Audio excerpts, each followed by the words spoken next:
আসসালামু আলাইকুম সুপ্রিয় দর্শক, আপনারা সবাই কেমন আছেন? আশা করি সকলেই ভালো আছেন। তো আজকের ভিডিওতে আমরা বিস্তারিতভাবে আলোচনা করব মালয়েশিয়া কলিং ভিসা নিয়ে, আর সাথেই থাকছে মেডিকেল সম্পর্কিত কিছু গুরুত্বপূর্ণ আপডেট।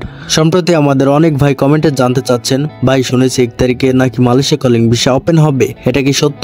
অনেকে আবার ফেসবুক, টিকটক, ইনস্টাগ্রাম এমনকি কিছু ইউটিউব চ্যানেলে দেখছেন তারা বলছে 1 তারিখে নাকি কলিং ভিসা খুলে যাবে। তো আমি আপনাদেরকে বলবো যে ভাই দেখেন, এখন পর্যন্ত কোনো অফিসিয়াল ঘোষণা বা আপডেট আসেনি মালয়েশিয়া বা বাংলাদেশ সরকারের পক্ষ থেকে যে 1 তারিখে কলিং ভিসা চালু হবে। তাই আন্দাজ বা গুজবের উপর নির্ভর করে এই ধরনের খবর বিশ্বাস করা একদমই ঠিক না। দেখেন ভাই, আমরা যদি কোনো বিষয় সম্পর্কে শুনি বা আন্দাজে কিছু জেনে নিই, সেটা যাচাই না করে জনগণের মাঝে ছড়িয়ে দিলে সেটা বিভ্রান্তি সৃষ্টি করে। তাই যতক্ষণ পর্যন্ত অফিসিয়াল তথ্য না আসে ততক্ষণ নিশ্চিতভাবে কিছু বলা ঠিক নয়। অনেকে আবার জিজ্ঞাসা করেছেন, ভাই তাহলে কি পরের মাসে খুলে যাবে? তাহলে আমি বলবো ভাই, সোজা কথা হচ্ছে এখন পর্যন্ত কোনো অফিসিয়াল আপডেট নেই, না মালয়েশিয়া হাই কমিশন থেকে না বাংলাদেশ সরকারের পক্ষ থেকে কেউই এখন এই বিষয়ে কিছু জানায়নি। তবে আমরা আগের ভিডিওতে বলেছিলাম এই মাসের মধ্যেই একটা ভালো খবর পাওয়ার সম্ভাবনা আছে, কিন্তু সেটা নিশ্চিতভাবে বলা হয়নি। যদি কেউ বলে দেয় অমুক তারিখে কলিং ভিসা খুলে যাবে, তাহলে ধরে নিতে হবে সেটা ভিত্তিহীন বা ভুয়া খবর। আর যখন অফিসিয়াল ঘোষণা আসবে তখন সবাই স্পষ্টভাবে জানতে পারবেন। তাই ভাই কোনো রকম গুজব বা বিভ্রান্তির মধ্যে পড়বেন না। এবার আসি মেডিকেল সম্পর্কিত বিষয় নিয়ে।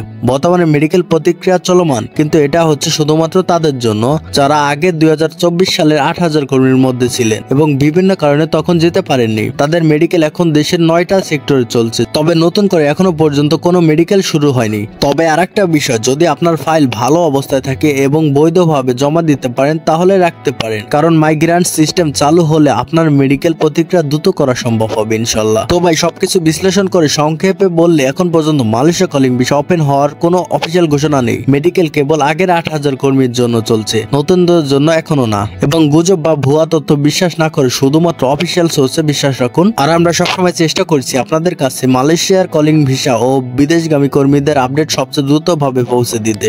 তো এই ছিল আজকে সর্বশেষ আপডেট এবং তোমাদের সবাইকে শুভকামনা। ইনশাল্লাহ খুব শীঘ্রই মালয়েশিয়ার জলপথ আবার খুলে যাবে।